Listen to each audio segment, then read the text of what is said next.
سارے تو مانتے نہیں ہیں بزرگوں کے فیضان کو. میرا سوال یہ کہ بزرگوں کا فیض ملتا کیسے ہے؟ حافظ صاحب جو آپ نے سوال کیا ہے، سب سے پہلے ہمیں یہ دیکھنا چاہیے کہ قرآن اس کے متعلق کیا کہتا ہے.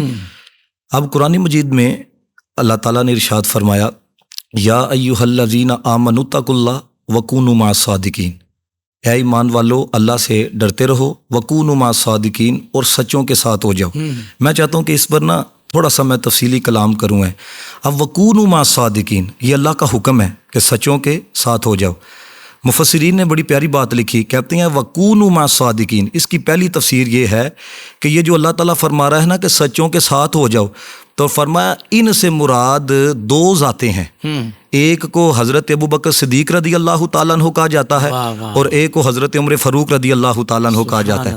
آپ اندازہ کریں، اللہ فرماتا ہے سچوں کے ساتھ ہو جاؤ، اور اللہ تعالیٰ نے دنیا میں بھی ان سچوں کو حضور کے ساتھ رکھا.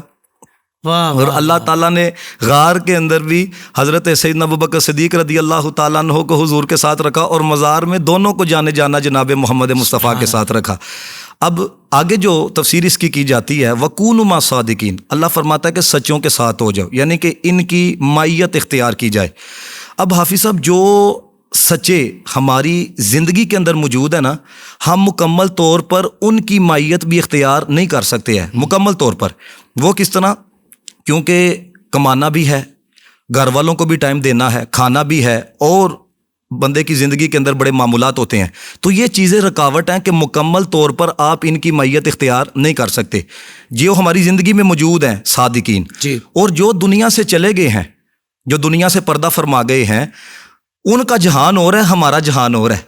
تو جو دنیا سے چلے گئے ہیں ان کی مائیت تو اختیار کرنا یہ تو ناممکن ہے. اب قرآن کہتا ہے وکونوا مع الصادقین، سچوں کے ساتھ ہو جاؤ.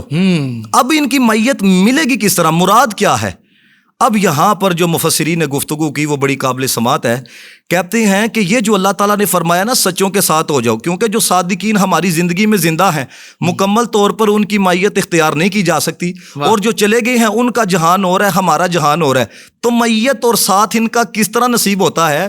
فرمایا کہ جو ان کا کردار تھا نا، تمہارا بھی وہ کردار ہوگا تو تم ان کے ساتھ ہو. جو ان کا نظریہ ہے تمہارا بھی وہ نظریہ ہوگا تو تم ان کے ساتھ ہو. جو ان کی عقائد ہیں تمہارے بھی وہ عقائد ہوں گے تو تم ان کے ساتھ ہو.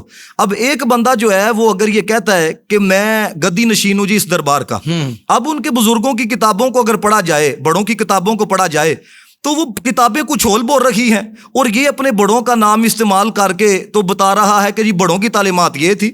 تو یہ تو ایک چیز یہ ہے کہ جو بڑوں نے لکھ دیا ہے وہ تو غلط نہیں نہ ہو سکتا، کیونکہ وہ کتابیں تو ان کی زندگی کے اندر موجود ہیں، اور انہوں نے خود بتایا ہے کہ یہ ہماری کتابیں ہیں. تو لہٰذا تضاد یہیں سے پیدا ہو جاتا ہے.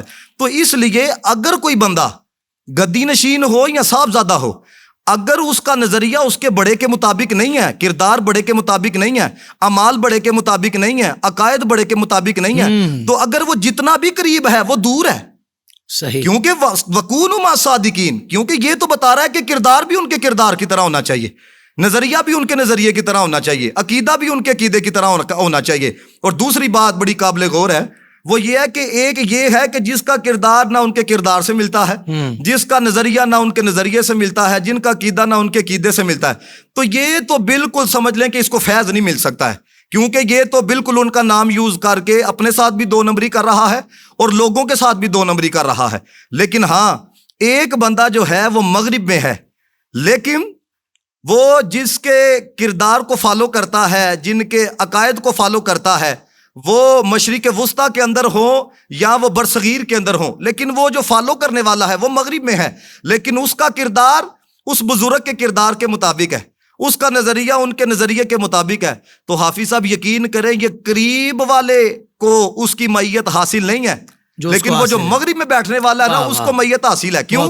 اس وجہ سے کہ اس کا کردار اس کے کردار کی طرح ہے، ان کا نظریہ ان کے نظریے کی طرح ہے. وہ جو ہے نا مغرب میں بیٹھا ہوا اس کا عقیدہ بزرگوں کے عقیدے کی طرح ہے. تو قرآن یہی تو کہہ رہا ہے وکونوا مع الصادقین. اور آپ کے ذہن میں یہ بات آ سکتی ہے کہ یہ جو میں نے ساری خارجی گفتگو کی ہے اس پر کوئی ایسا حوالہ ہو کہ کوئی رد نہ کر سکے. وکونوا مع الصادقین کی تفسیر میں امام قرطبی نے لکھا، فرماتے ہیں یہ جو اللہ تعالیٰ نے فرمایا ہے نا کہ میرے جو بندے ہیں خاص، ان کی معیت میں آ جاؤ، ان کے ساتھ ہو جاؤ. کہتے ہیں اس کی تفسیر یہ ہے کہ ای کونو علی مذہب صادقین و سبیلہم. کہتے ہیں کہ مطلب یہ ہے کہ ان کے مذہب پر رہو، مطلب یہ ہے کہ ان کے راستے پر رہو. پھر وہی بات آ گئی کون سی کہ جو میں نے پہلے بیان کی ہے کہ تمہارا عقیدہ اگر ان کے عقیدے کی طرح ہوگا نا پھر تم ان کی معیت کے اندر ہو، ورنہ یاد رکھو تمہیں فیض نہیں مل سکتا. واہ واہ واہ واہ، سبحان اللہ سبحان اللہ. سوشل میڈیا پر اسلام کی صحیح تعلیمات جاننے کے لیے ابھی حافظ سائر قادری کا نیا YouTube channel Islamic digital studio subscribe کر لیں، اور ہاں نوٹیفیکیشن بیل آئیکن کو بھی پریس کر لیں تاکہ ہماری نئی ویڈیوز آپ تک بر وقت پہنچ سکے.